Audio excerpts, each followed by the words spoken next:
镇外的伊斯兰国恐怖分子在向我们开火。收到信息后，特纳教授向自己的上级报告了这件事儿。上级表示，这关乎人道，做你想做的事儿吧。极端分子闯进我们的生活，伤害我的学生，还扰乱我们的研究。我们来救他，我现在就联系安保公司。我们是瑞典隆德大学派来救你们的，跟我走吧，我送你们去机场，飞回瑞典。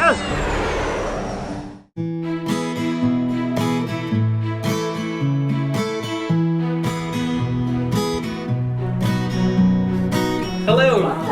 Hey. Nice to meet you. Yeah, nice meeting you.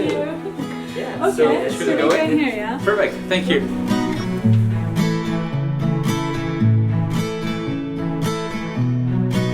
So you see here, you see inorganic chemistry. Stones. Yeah, all kinds of minerals.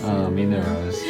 Exactly. Yeah. So some of them are quite pretty. Yeah. I think this. So this is people travel here to see this collection because it's very really? big. Very pretty. Very cool. Like feather. Yeah. But this is not your area. No, it's not my area. This is such a system. So you put in your column here, and then you pump the fluid through, so you can separate the compounds you want to look at. And in this case, we use carbon dioxide as a solvent. That's why we have a gas tank there. Yeah. So it's green chemistry because Very green. Very Sweden. very much Sweden, yes. My coworker even has green T-shirt. We plan to create a method to find small quantities of a very large amount of chemicals that are used in our daily lives. So we can find it in the environment and say, yes, that's dangerous stuff that should not be there. What kind of dangerous? Pharmaceuticals, cosmetics. It depends. Things that should not be in the environment. It's good to know if you have particles in the air.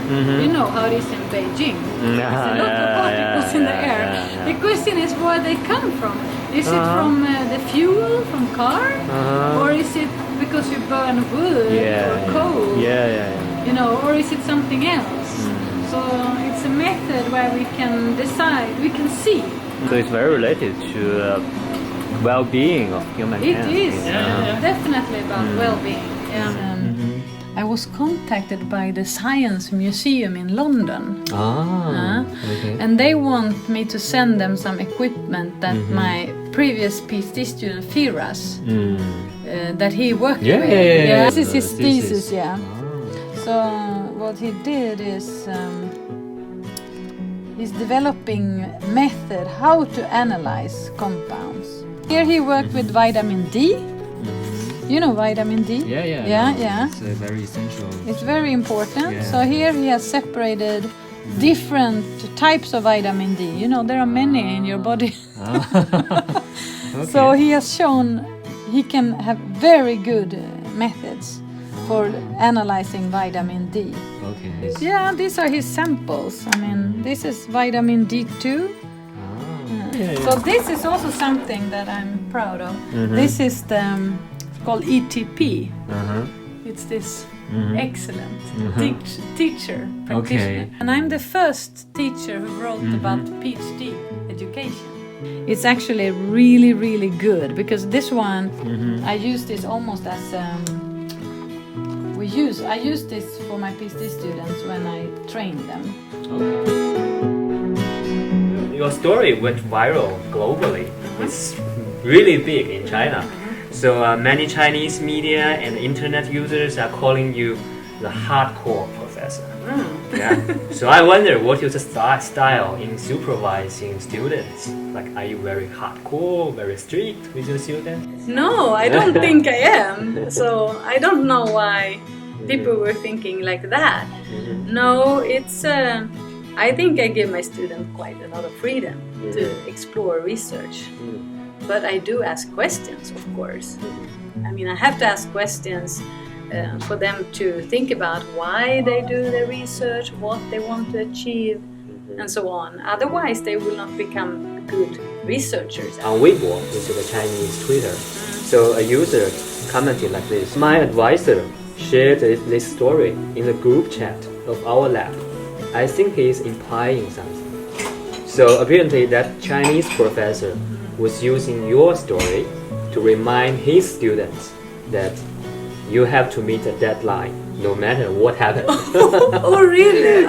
It's not about that. That's not why I said what I did. I mean, it's because by the Swedish regulations for higher education, you are a PhD student you can be that for your whole life. You have the right to defend your PhD for as long as you live. Oh, really? Yes. Well, that's very different from It's other different. countries. So this means that if you fail to meet the deadline when your employment has to end after these 5 years, you can come back even if you're 80 years old. You can write your thesis and you have the right to defend that. So I see absolutely no reason for anyone to drop out of a PhD education unless you really don't want to become doctor, of course. So it has nothing about, it's not about keeping deadlines. It's about having a right to defend your research, and that right you have your whole life. So I heard that relations between teachers and students are very equal in Sweden. So you can call like even a very prestigious professor by his or her first name. Is that true? Yeah, of course, yeah. Most of the doors are just open here. If you want to ask someone something, you just, pop in your head through the door and you ask. Okay. You don't have to make an appointment to talk to a professor. And we always say first name. And it's just quite a relaxed atmosphere. I know in many countries, graduate students, PhD students, are calling their advisor as boss. And they are essentially acting like underpaid employees. So I guess here in Sweden, how do you balance like the students' own development and the requirement of your lab research project? I guess you have a larger project, right? Yeah, so I think this is really depends from research group to research group. It varies a lot within Sweden also, I should How say. do you do that? Yeah, so I mean in my group I put focus on education. So I see it as the PhD students should develop and they should get a good education. So for me, the product of my research is mainly graduated students. And we also get nice publications, but that is a bonus as I see it. How is Firas and his family now? They are good. Good. Do you keep in touch with the students when they graduate? Yes, I actually do. I try to follow them. Some of them I have more contact with than others, but it's really nice to see what they do. Yeah. So I'd like to read another viral comment on Weibo. Yeah. So it says, "Deadline is more terrifying than ISIS." Deadline is more terrifying than ISIS. So Someone said that? Yeah. Okay. I guess this is a kind of feeling shared by many people, and it's very difficult to meet the deadline. How to fight against procrastination? Do you have any suggestions? I'm more worried about students working too much, to be honest. I mean, because I think people just overdo it. They spend 2 long days in the lab. Here is a laboratory work. And I think you just lose a lot of creativity and it just doesn't lead to anything to work too much. You know, the best students is once they have family and children and they just have to leave the lab at 4 o'clock to pick the children in the daycare. Those are the most efficient students because they plan their day, they're efficient and they think about what they do. That can be really, really good. But if you just work 12, 14 hours a day, nah, I don't believe in that. Last question. Anyone contact you that they want to make this story into a movie? Yes, actually, several. Wow. Then what are we expecting a movie soon? No, I really don't know how I would fit that into my schedule. How can I have time to make a movie? Yeah.